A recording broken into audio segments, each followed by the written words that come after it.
रस्त्यामुळेच आहे? अध्यक्ष महोदय, माझे मंत्री महोदयांना दोन स्पेसिफिक प्रश्न आहेत. अर्थात देतो अनेक वर्ष आपण ऐकत असतो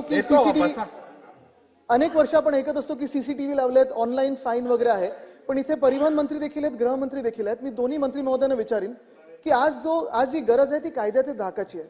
जे आपण फिजिकल ट्रॅफिक पोलीस बघायचो रस्त्यावर, एक कायद्याचा धाक असायचा, लोकांना भीती असायची, ती भीती गेलेली. हल्ली आपण कोस्टल रोड बघा, कोणी रिव्हर्समध्ये येतं, कोणी उलटं चालवतं, मरीन ड्राईव्हर असेल, कुठच्याही छोट्या मोठ्या रस्त्यांवर.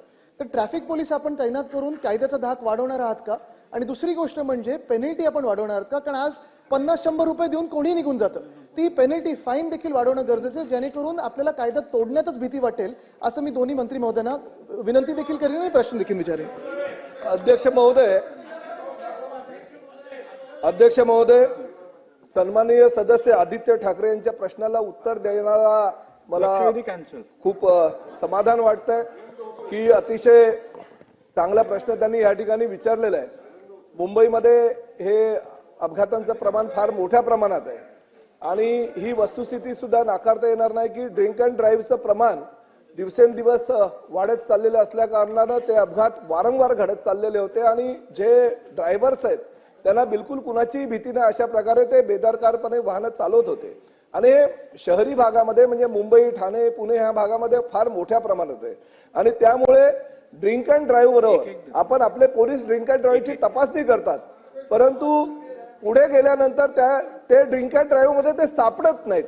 याचं दुसरं कारण असं आहे की कदाचित त्यांनी ड्रग्सचं पण सेवन केलेलं असण्याची शक्यता नाकारता येत नाही. आपल्याकडे जे मशीन्स आहेत ते ड्रिंक अँड ड्राईव्हच्या मशीन्स आहेत, परंतु आता पुढल्या काळामध्ये, पुढल्या 3 ते 4 महिन्यामध्ये काळामध्ये, कारण हे तरुणांचं प्रमाण ड्रग्सचं सेवन मोठ्या प्रमाणात झालं आहे आणि ते बेदरकारपणे वाहने चालवतात. अध्यक्ष महोदय, परिवहन विभागातर्फे पहिल्यांदा असं घडणार आहे की ड्रिंक अँड ड्राईव्ह बरोबर अल्कोहोल टेस्ट त्यांची करत असताना ड्रग्सचं सेवन केल्याची टेस्ट सुद्धा आपण फार मोठ्या प्रमाणात करतोय आणि तशा प्रकारची मशिनरी आपण विकत घेतोय आणि त्यामुळे हे अपघातांचं प्रमाण कमी होणार आहे. अध्यक्ष महोदय,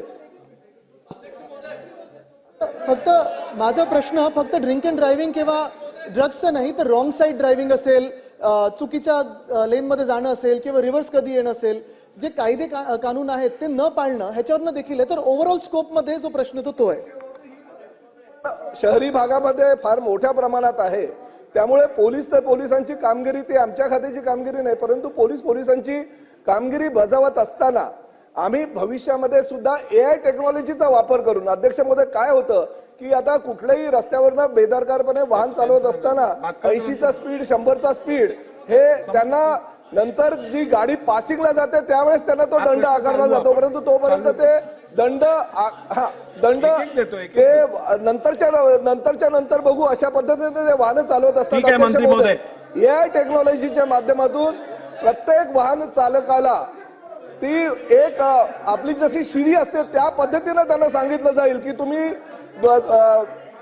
नियम बाह्य रीतीने गाडी चालवत आहात, तुम्हाला 2000 दंड भरावा लागेल आणि तो भरला नाही 1 आठवड्याच्या आत तर तुमच्यावर ताबडतोब कारवाई करण्यात येईल. अशा प्रकारचं पुढे चाललोय. अध्यक्ष महोदय.